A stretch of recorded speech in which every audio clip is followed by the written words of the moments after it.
सुप्रभात, नमस्कार। स्वागत है आप सभी का सुबह 9 बजे की तमाम बड़ी और अहम खबरों के साथ। मैं हूं प्रीति सिंह। चीन वास्तविक नियंत्रण रेखा पर अपनी हरकतों से बाज नहीं आ रहा है। भारत और चीन के बीच सीमा पर तनाव की स्थिति कायम है।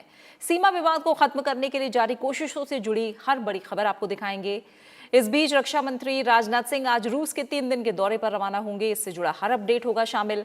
साथ ही 14 सितंबर से शुरू होने वाले संसद के मॉनसून सत्र के दौरान कामकाज के तरीकों में किस तरह का बदलाव दिखेगा, इसे लेकर क्या है तैयारियां, इस पर भी होगी बात। कोरोना से जुड़ा हर बड़ा अपडेट, मौसम का हाल भी, साथ ही देश विदेश की तमाम और बड़ी खबरें।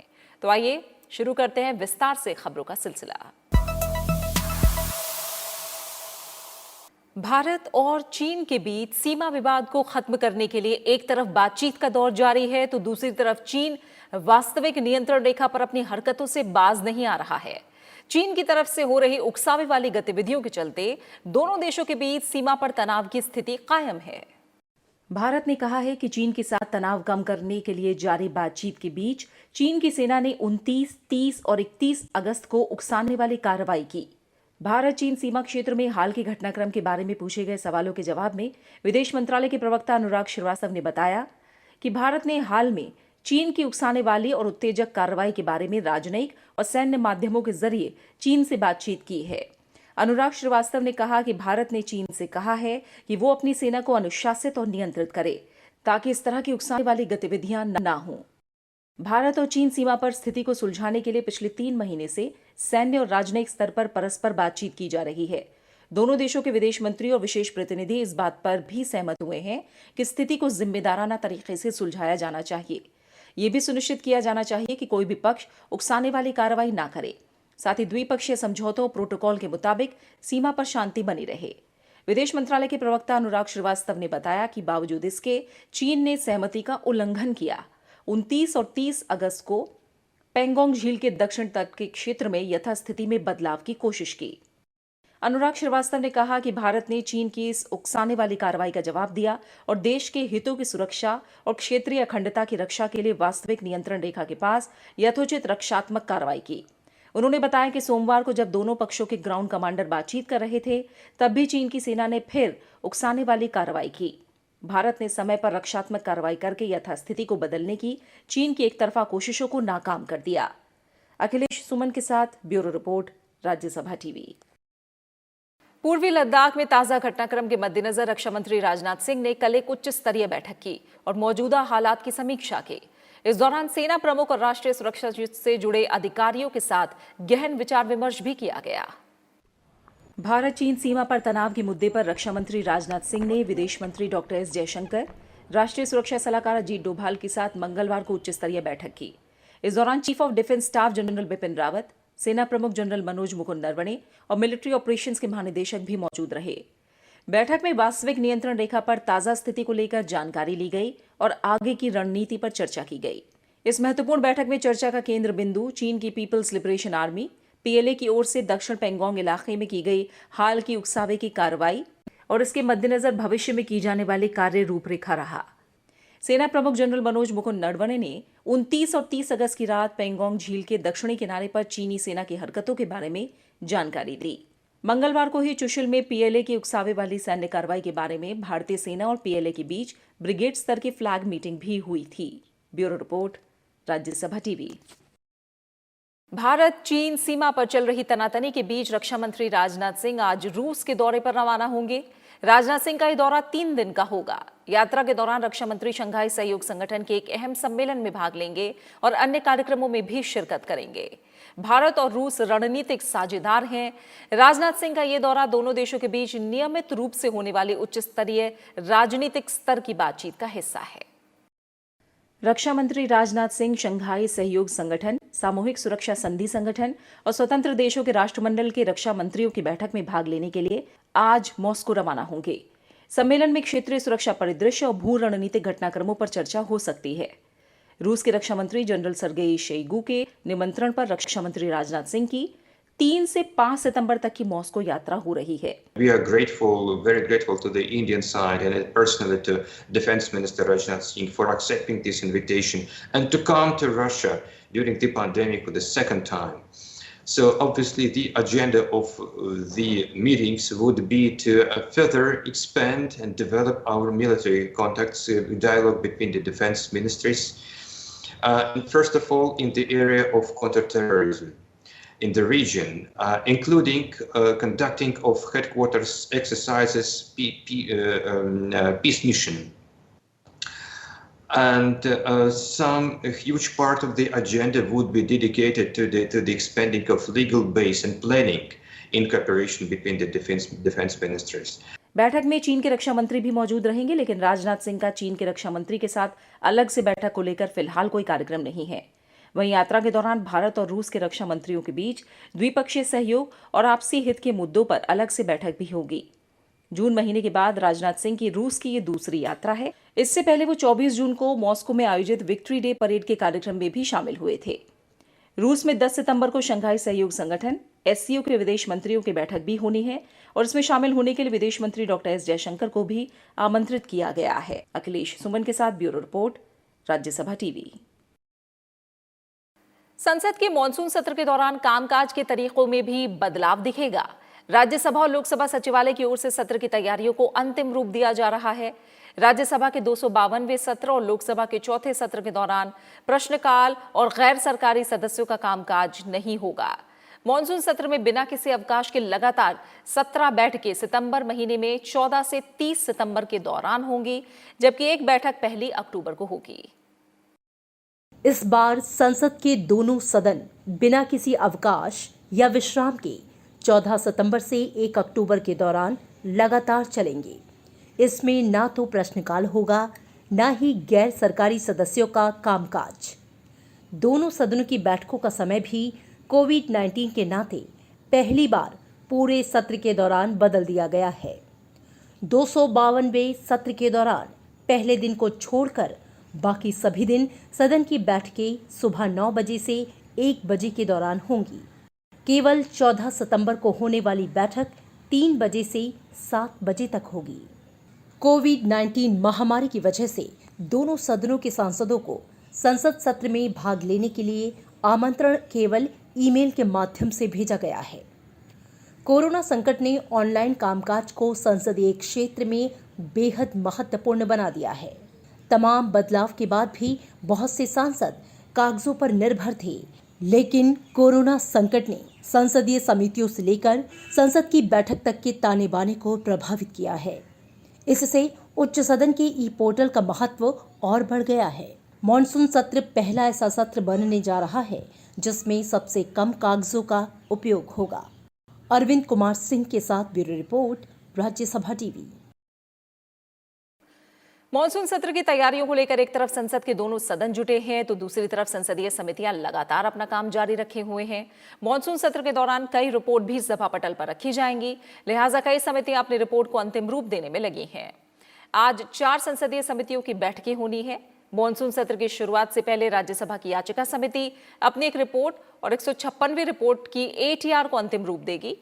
वहीं कोयला और इस्पात संबंधी स्थायी समिति खान मंत्रालय, पर्यावरण और जलवायु परिवर्तन मंत्रालय के प्रतिनिधियों से खनन परियोजनाओं से जुड़े साक्ष्य लेगी। समिति जिला खनन फाउंडेशन और प्रधानमंत्री खनिज क्षेत्र कल्याण योजना के क्रियान्वयन से संबंधित अपनी रिपोर्ट को अंतिम रूप देगी। साथ ही कोयला खनन और इस्पात मंत्रालय के अनुदान मांगों से संबंधित ATR को अंतिम रूप दिया जाएगा। IT संबंधी स्थायी समिति ऑनलाइन मीडिया प्लेटफॉर्मों के दुरुपयोग के मुद्दे पर विभिन्न पक्षों के विचारों को सुनेगी। सोशल मीडिया के दुरुपयोग के मुद्दे पर समिति फेसबुक प्रतिनिधियों का विचार भी जानेगी। IT और इलेक्ट्रॉनिक मंत्रालय के प्रतिनिधियों की ओर से इस विषय पर सरकार की तरफ से उठाए जा रहे कदमों की जानकारी भी समिति को दी जाएगी। वहीं पेट्रोलियम और प्राकृतिक गैस संबंधी स्थायी समिति भी अपनी बैठक में पेट्रोलियम सेक्टर में विदेशी सहयोग विषय पर विचार करेगी। संसदीय सौध में समिति की बैठक में पेट्रोलियम और प्राकृतिक गैस मंत्रालय, ONGC और गेल आदि के प्रतिनिधि तथ्य भी रखेंगे। उत्तर प्रदेश से राज्यसभा के सदस्य अमर सिंह के निधन के बाद खाली हुई सीट पर होने वाले उपचुनाव के लिए बीजेपी के उम्मीदवार सैयद जफर इस्लाम के बाद अन्य 2 उम्मीदवारों ने भी पर्चे दाखिल किए हैं। बीजेपी प्रदेश महामंत्री गोविंद नारायण शुक्ला ने 2 सेट में अपना नामांकन दाखिल किया। वहीं निर्दलीय प्रत्याशी महेश शर्मा ने भी नामांकन करने के अंतिम दिन पर्चा दाखिल किया। अब 4 सितंबर तक दोनों में से एक का नामांकन वापस नहीं हुआ तो जफर इस्लाम को 11 सितंबर को मतदान का सामना करना पड़ेगा। सैयद जफर इस्लाम बीजेपी उम्मीदवार के तौर पर शनिवार को पर्चा दाखिल उन्होंने किया था। अगर मतदान कराना पड़ा तो 11 सितंबर को मतदान सुबह 9 बजे से शाम 4 बजे तक होगा और मतगणना शाम 5 बजे से होगी। चुनाव आयोग के अनुसार 14 सितंबर से पहले चुनाव प्रक्रिया पूरी हो जाएगी। उत्तर प्रदेश के दिग्गज नेताओं में शुमार अमर सिंह का निधन 1 अगस्त को हुआ था और राज्यसभा सदस्य के तौर पर उनका कार्यकाल जुलाई 2022 तक था। राज्यसभा सांसद अमर पटनायक को सभापति राज्यसभा एम वेंकैया नायडू ने विश्व भारती कोर्ट का सदस्य मनोनीत किया है। यह नियुक्ति 28 अगस्त से प्रभावी हुई है। कैजुअल वैकेंसी के तहत 28 अगस्त को की गई ये नियुक्ति 3 मई 2021 तक प्रभावी रहेगी। संसदीय लोकतंत्र शोध और प्रशिक्षण संस्थान प्राइड लोकसभा सचिवालय में टेबल ऑफिस में तैनात अटेंडेंस के लिए आधे दिन का ट्रेनिंग प्रोग्राम आज करेगा। ये प्रैक्टिकल ट्रेनिंग प्रोग्राम मॉनसून सत्र के सुचारू संचालन के लिए किया जा रहा है। वरिष्ठ अधिकारी प्राइड मेन लेक्चर हॉल में अटेंडेंट्स को इसमें प्रैक्टिकल ट्रेनिंग देंगे। ये कार्यक्रम 2:10 से पीएलबी बिल्डिंग में होगा, जिसमें 38 अटेंडेंट्स भाग लेंगे। वाणिज्य और उद्योग मंत्री पीयूष गोयल ने कहा है कि अमेरिका के साथ शुरुआती व्यापार समझौता करने के लिए भारत तैयार है। अमेरिका भारत रणनीतिक भागीदारी मंच से जुड़े कार्यक्रम में उन्होंने कहा कि समझौते के समय के बारे में निर्णय अमेरिका के वाणिज्य मंत्री पर छोड़ा है। अगर अमेरिका में स्थानीय राजनीतिक स्थिति अनुमति दे तो किसी भी समय उसे अंतिम रूप दिया जा सकता है।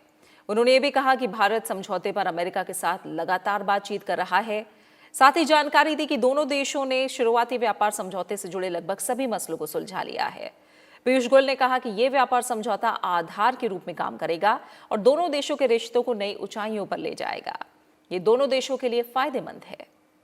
I think is in the best interests of businesses both in the US and India, and it's in the interests of both countries to deepen our strategic partnership with this immediate trade deal, also because it will open the doors to starting a dialogue on a larger bilateral engagement where we have much more elbow room since it's not on an MFN basis, and I do hope we can quickly move to the next phase of a larger engagement for a free trade agreement. संचार और सूचना प्रौद्योगिकी मंत्री रविशंकर प्रसाद ने social media platform Facebook के संस्थापक और प्रमुख से कहा है कि वो विविध विचारों के बेहतर प्रतिनिधित्व के लिए देश विशेष समुदाय के लिए दिशा निर्देश बनाए। उन्होंने फेसबुक के मुख्य कार्यकारी अधिकारी मार्क जुकरबर्ग को चिट्ठी लिखी है, जिसमें उन्होंने 2019 के आम चुनाव में फेसबुक के रवैये पर गंभीर चिंता जाहिर की। रविशंकर प्रसाद ने कहा कि इस चुनाव में फेसबुक प्रबंधन ने दक्षिणपंथी विचारधारा का समर्थन करने वाले पोस्ट की पहुंच कम करने और ऐसे पृष्ठों को हटाने का बेजा प्रयास किया था। सोशल मीडिया प्लेटफॉर्म के पूर्वाग्रह का जिक्र करते हुए उन्होंने कहा कि फेसबुक प्रबंधन ने इस मुद्दे पर सुधार के उपायों की मांग करने वाले संदेशों का जवाब तक नहीं दिया। अंतर्राष्ट्रीय मीडिया के साथ फेसबुक कर्मचारियों के एक समूह की सांठगांठ से स्वार्थी तत्वों ने देश की लोकतांत्रिक प्रक्रिया को चोट पहुंचाने की कोशिश की। रविशंकर प्रसाद ने कहा है कि ऐसे कई उदाहरण हैं जब सामाजिक व्यवस्था को खराब करने के मकसद से अराजक और कट्टरपंथी तत्वों ने सोशल मीडिया प्लेटफॉर्म का इस्तेमाल किया। फेसबुक इंडिया की टीम राजनीतिक विचारधारा के आधार पर भेदभाव करती है। भारत और रूस की नौसेनाएं बंगाल की खाड़ी में 4 और 5 सितंबर को इंद्र युद्धाभ्यास करेंगी। बंगाल की खाड़ी में हम्बनटोटा से मलाक्का स्ट्रेट्स तक रूसी नौसेना के जहाजों के गुजरने के दौरान दोनों देशों की नौसेना पासिक्स के रूप में अभ्यास करेगी। इस युद्धाभ्यास के दौरान सतह और हवा में लक्ष्य को भेदने का अभ्यास भी किया जाएगा। इंद्र युद्ध अभ्यास साल 2005 से भारत और रूस की सेनाओं के बीच होता आ रहा है। 2017 के बाद से 2 वर्षों में एक बार संयुक्त रूप से दोनों नौसेना का युद्धाभ्यास इंद्र आयोजित किया जा रहा है। दोनों देशों की नौसेना पहले रूस के व्लादिवोस्तोक में अभ्यास करने वाली थी, लेकिन कोविड-19 के कारण से स्थगित कर दिया गया। इससे पहले जुलाई में भारतीय नौसेना ने हिंद महासागर में अमेरिकी नौसेना की परमाणु हथियारों से लैस युद्धपोतों के साथ भी जमकर युद्धाभ्यास किया था। सुबह 9 बजे में खबरों का सिलसिला लगातार जारी है। हम लौट रहे हैं एक छोटे से ब्रेक के बाद।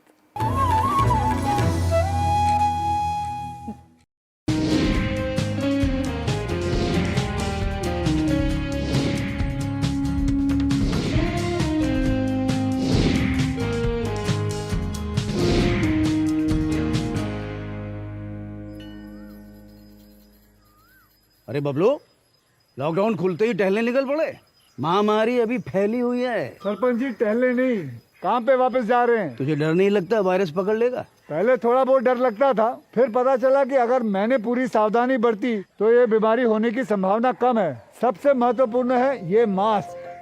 काम पर मास्क हमेशा पहनूंगा, समय समय पर हाथ धोता रहूंगा और दूसरों से हर वक्त कम से कम 2 गज की दूरी बनाए रखूंगा। खुद को, दूसरों को और अपने परिवार वालों को भी सुरक्षित रखूंगा। अरे भाई, मेरी जिम्मेदारी बनती है तुझे चेतावनी देना, सो दे दिया। जब देश के मेडिकल और स्वच्छता कर्मचारी रोज कोरोना वायरस से लड़ने का काम कर रहे हैं तो हमारी भी तो जिम्मेदारी बनती है अपना काम करने की। बबलू, तुझे कुछ हो गया तो? हजारों लोग इस बीमारी को हराकर ठीक हो चुके हैं और अगर किसी कारण मुझे ये बीमारी हो भी जाए तो सरकार ने अस्पताल में हमारे इलाज के लिए पर्याप्त व्यवस्था कर रखी है। ये घबराने का वक्त नहीं, एक दूसरे का हौसला बढ़ाने का वक्त है।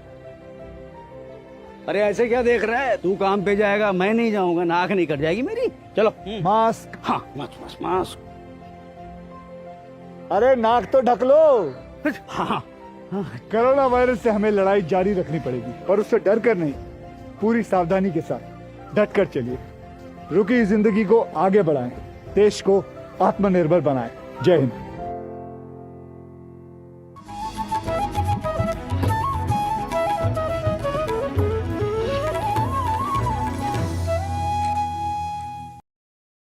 ब्रेक के बाद आपका स्वागत है। आइए खबरों के सिलसिले को आगे बढ़ाते हैं और अब बात करते हैं कोरोना से जुड़े अपडेट की। टेस्ट, ट्रैक और ट्रीट की केंद्र की अगुवाई वाली कार्यनीति से कोविड-19 जांच के मामलों में बेहतर बढ़ोतरी हुई है। जांच की बात करें तो मंगलवार तक करीब 4,33,24,834 का आंकड़ा इसने पार कर लिया है। पिछले 2 सप्ताह में 1,22,66,514 जांच की गई। राज्य और केंद्र शासित प्रदेश लगातार अपनी जांच क्षमता बढ़ा रहे हैं। जांचों की समग्र संख्या में जिन राज्यों ने अधिकतम योगदान दिया है उनमें तमिलनाडु, उत्तर प्रदेश और महाराष्ट्र शामिल हैं। इन तीनों राज्यों की कुल जांचों में से लगभग 34% की भागीदारी है। प्रतिदिन की जांच क्षमता 10 लाख जांच से अधिक हो गई है। पिछले 24 घंटों के दौरान 10,16,920 जांचें की गई। जांच की औसत साप्ताहिक संख्या में जनवरी 2020 के पहले सप्ताह की तुलना में 4 गुना से अधिक की बढ़ोतरी हो चुकी है। पिछले 5 दिनों से रोजाना 60,000 से अधिक रिकवरी दर्ज कराने का क्रम बरकरार रखते हुए भारत ने पिछले 24 घंटों में 65,081 रिकवरी दर्ज की हैं। स्वस्थ हो चुके रोगियों की संख्या बढ़कर 28,39,882 हो गई है, जिससे रिकवरी दर और अधिक बढ़कर करीब 77% पर पहुंच गई है। स्वस्थ हो चुके रोगियों की संख्या सक्रिय मामलों की तुलना में 3.61 गुना अधिक हो गई है। अब तक करीब 7,85,996 सक्रिय मामले हैं। वहीं स्वस्थ हो चुके लोगों की संख्या 20.53 लाख यानी 20,53,000 से अधिक है। स्वस्थ हो चुके रोगियों की संख्या में जुलाई के पहले सप्ताह की तुलना में अगस्त 2020 के अंतिम सप्ताह में 4 गुना बढ़ोतरी हुई है। पिछले 24 घंटों में 5 राज्यों ने देश में नए मामलों में सर्वाधिक इजाफा किया है। ये राज्य हैं महाराष्ट्र, आंध्र प्रदेश, कर्नाटक, तमिलनाडु और उत्तर प्रदेश। कुल मिलाकर इन राज्यों का योगदान पिछले 24 घंटों में बढ़े पुष्ट मामलों में 56% रहा है। वहीं इन राज्यों ने पिछले 24 घंटों में स्वस्थ होने और अस्पताल से डिस्चार्ज होने के मामलों में भी सर्वाधिक संख्या रिपोर्ट की है। राजधानी दिल्ली में मंगलवार को कोरोना वायरस के पिछले करीब 2 महीनों में कोविड-19 के एक दिन में सर्वाधिक 2,312 नए मामले सामने आए हैं। इसके साथ कुल संक्रमितों की संख्या 1,77,060 हो गई है। राजधानी में मंगलवार को 1,050 मरीजों को डिस्चार्ज किया गया। दिल्ली में अब तक कुल 1,56,728 मरीज स्वस्थ हो चुके हैं। राजधानी में अभी कुल 15,870 सक्रिय मामले हैं। दिल्ली में अब कुल 16,07,683 कोरोना जांच की गई हैं। दिल्ली में अभी कुल कंटेनमेंट जोन की संख्या 846 है, जबकि 8,119 मरीज होम आइसोलेशन में हैं। हालांकि राजधानी में कोरोना का रिकवरी रेट अब भी 88% से अधिक है, लेकिन फिर भी सरकार ने एक बार फिर नए सिरे से सीरो प्रिविलेंस सर्वे कराने का फैसला किया है। ये सर्वे मंगलवार से शुरू कर दिया गया है। वहीं अनलॉक 4 के तहत अगले हफ्ते से मेट्रो परिचालन की शुरुआत होने वाली है। 22 मार्च से ही बंद पड़े मेट्रो का संचालन 7 सितंबर से शुरू हो जाएगा। केंद्रीय शहरी विकास मंत्री हरदीप सिंह पुरी आज मेट्रो के परिचालन से जुड़ी स्टैंडर्ड ऑपरेटिंग प्रोसीजर यानी गाइडलाइंस की घोषणा करेंगे। शहरी विकास मंत्रालय में सचिव ने देश के सभी राज्यों में मेट्रो के परिचालन का जिम्मा संभाल रही कंपनियों के मैनेजिंग डायरेक्टरों के साथ इस मुद्दे पर चर्चा की। वीडियो कॉन्फ्रेंसिंग के जरिए हुई इस बैठक में सभी सुझाव पर विचार किया गया और उसी के मुताबिक एसओपी को अंतिम रूप दिया जा रहा है। देश में मेट्रो सेवाएं 22 मार्च से ही बंद हैं। महाराष्ट्र में मंगलवार को एक दिन में 15,765 कोरोना मरीज पाए गए। इससे सूबे में कोरोना संक्रमित मरीजों की संख्या बढ़कर 8 लाख के पार पहुंच गई है। राज्य में कोरोना से अब तक 5,84,537 मरीज पूरी तरह स्वस्थ हुए हैं। इस समय महाराष्ट्र में 1,98,523 कोरोना के एक्टिव मरीजों का इलाज जारी है। वहीं दुनिया भर में कोरोना के बढ़ते संक्रमण के बीच अब तक 2,56,00,000 से ज्यादा मामले सामने आ चुके हैं। इनमें 8,53,000 से ज्यादा लोगों की इस वायरस से मौत हो चुकी है। कोरोना संक्रमण के सबसे ज्यादा प्रभावित अमेरिका है इससे, जहां अब तक 60,71,000 से ज्यादा लोग महामारी से संक्रमित हो चुके हैं और 1,84,000 से ज्यादा लोगों की मौत हो चुकी है। वहीं संक्रमण के मामले में दूसरे नंबर पर ब्राजील है, जहां 39 लाख से ज्यादा लोग संक्रमित हैं और 1,21,000 से ज्यादा मौतें दर्ज हुई हैं। पूर्व राष्ट्रपति और भारत रत्न प्रणब मुखर्जी का शरीर पंचतत्व में विलीन हो गया। मंगलवार को पूर्व राष्ट्रपति प्रणब मुखर्जी का पूरे राजकीय सम्मान के साथ लोधी रोड स्थित शमशान घाट में अंतिम संस्कार कर दिया गया। इससे पहले मंगलवार सुबह प्रणब मुखर्जी का पार्थिव शरीर 10 राजाजी मार्ग स्थित उनके आवास पर लाया गया, जहां राष्ट्रपति, उपराष्ट्रपति और प्रधानमंत्री समेत तमाम हस्तियों ने उन्हें श्रद्धांजलि अर्पित करने के साथ ही अंतिम विदाई दी। इस बीच देश विदेश से प्रणब मुखर्जी के निधन पर श्रद्धांजलि संदेश लगातार आ रहे हैं। अमेरिकी राष्ट्रपति डोनाल्ड ट्रंप ने भारत के पूर्व राष्ट्रपति प्रणब मुखर्जी के निधन पर शोक व्यक्त किया है। उन्होंने ट्वीट किया कि भारत के पूर्व राष्ट्रपति प्रणब मुखर्जी के निधन की खबर सुनकर दुख हुआ। उनके परिवार और भारत के लोगों के प्रति अपनी संवेदना भेजता हूं, क्योंकि वो एक महान नेता को खोने से शोक में है। इससे पहले अमेरिकी विदेश मंत्री माइक पॉम्पियो ने कहा था कि पूर्व राष्ट्रपति प्रणब मुखर्जी के दूरदर्शी नेतृत्व से भारत को वैश्विक शक्ति के रूप में उभरने में मदद मिली और मजबूत अमेरिका भारत साझेदारी का रास्ता साफ हुआ। मिजोरम में आज विधानसभा सत्र का दूसरा दिन है। सत्र की शुरुआत के पहले दिन मुख्यमंत्री जोरामथांगा ने पूर्व राष्ट्रपति और भारत रत्न से सम्मानित प्रणब मुखर्जी और राज्य के 5 पूर्व विधायकों के निधन पर सदन में शोक प्रस्ताव पढ़ा। मंगलवार को राज्यपाल का संबोधन नहीं हुआ। पहले दिन के सत्र के दौरान राज्य में कोविड-19 की रोकथाम संबंधी विधेयक पेश किए गए। कोविड-19 महामारी की वजह से तमिलनाडु विधानसभा का 14 सितंबर का अगला सत्र ऐतिहासिक किला सेंट जॉर्ज के बजाय ज्यादा बड़े सरकारी सभागार में आयोजित होगा। तमिलनाडु के राज्यपाल बनवारी लाल पुरोहित ने 14 सितंबर को सुबह 10 बजे कलेवनार आरंगम परिसर के तीसरे तल पर बहुउद्देशीय हॉल में सदन की बैठक आहूत की है। कार्य मंत्रणा समिति की तरफ से सदन के कामकाज के दिनों को लेकर फैसला किया जाना बाकी है। सभागार में ज्यादा जगह होने से विधायकों के बीच उचित दूरी सुनिश्चित करने में मदद मिलेगी। कोविड-19 के कारण सुरक्षित जगह पर बैठक कराने के अनुरोध के मद्देनजर विधानसभा अध्यक्ष ने 22 अगस्त को कलेवनार आरंगम परिसर का निरीक्षण किया था। असम विधानसभा का 4 दिवसीय सत्र का आज तीसरा दिन है। मंगलवार को पूर्व राष्ट्रपति प्रणब मुखर्जी के निधन पर उन्हें श्रद्धांजलि दी गई। प्रश्नकाल के बाद सदन को 5 मिनट के लिए स्थगित करके पूर्व राष्ट्रपति को श्रद्धा सुमन अर्पित किए गए। उसके बाद सदस्यों ने 1 मिनट का मौन भी रखा। इससे पहले विधानसभा में एक प्रश्न के जवाब में असम सरकार में वित्त मंत्री हेमंत बिस्व शर्मा ने कहा कि असम सरकार 2 अक्टूबर से अरुणोदय योजना को लागू करने के लिए जरूरी कदम उठा रही है। योजना के तहत लाभार्थी परिवार को हर महीने कुल 830 करोड़ रुपए दिए जाएंगे। अगस्त महीने के जीएसटी से हासिल हुई राशि के आंकड़े जारी कर दिए गए हैं। इस महीने जीएसटी के तौर पर कुल राजस्व 86,449 करोड़ रुपए रहा। इसमें सीजीएसटी 15,906 करोड़ रुपए, एसजीएसटी 21,064 करोड़ रुपए, आईजीएसटी 42,264 करोड़ रुपए और उपकर 7,215 करोड़ रुपए शामिल हैं। कोविड महामारी के बावजूद पिछले साल अगस्त की तुलना में इस साल अगस्त में जीएसटी राजस्व 88% रहा है। पिछले साल अगस्त महीने में कुल मिलाकर 98,200 करोड़ रुपए से ज्यादा का जीएसटी कलेक्शन हुआ था। 5 करोड़ रुपए से कम टर्नओवर वाले करदाताओं के लिए सितंबर तक रिटर्न भरने से छूट जारी है। देश में खेल कूद को बढ़ावा देने के लिए केंद्र सरकार ने खिलाड़ियों के लिए सरकारी नौकरी में सीधी भर्ती का दायरा बढ़ा दिया है। खिलाड़ियों के लिए नौकरी के नियम में बदलाव के बाद अब 63 खेलों के खिलाड़ियों को सीधी भर्ती का फायदा मिल सकेगा। खेल मंत्री किरेन रिजिजू ने उनके मंत्रालय के इस प्रस्ताव को मंजूर किए जाने पर खुशी जताई है। देश में युवा खिलाड़ियों के लिए केंद्र सरकार ने नई सौगात दी है। केंद्र ने सी ग्रुप के सरकारी पदों पर बेहतरीन खिलाड़ियों की सीधी भर्ती के लिए 20 और खेलों को शामिल किया है। इनमें रस्साकशी, मलखम्ब, बेसबॉल, रग्बी, बास्केटबॉल, बधिर खेल, टग ऑफ वॉर भी शामिल हैं। कार्मिक मंत्रालय की ओर से मंगलवार को इस बारे में आदेश जारी किया गया। इससे पहले 43 खेलों के खिलाड़ी ही इस सुविधा को पा सकते थे।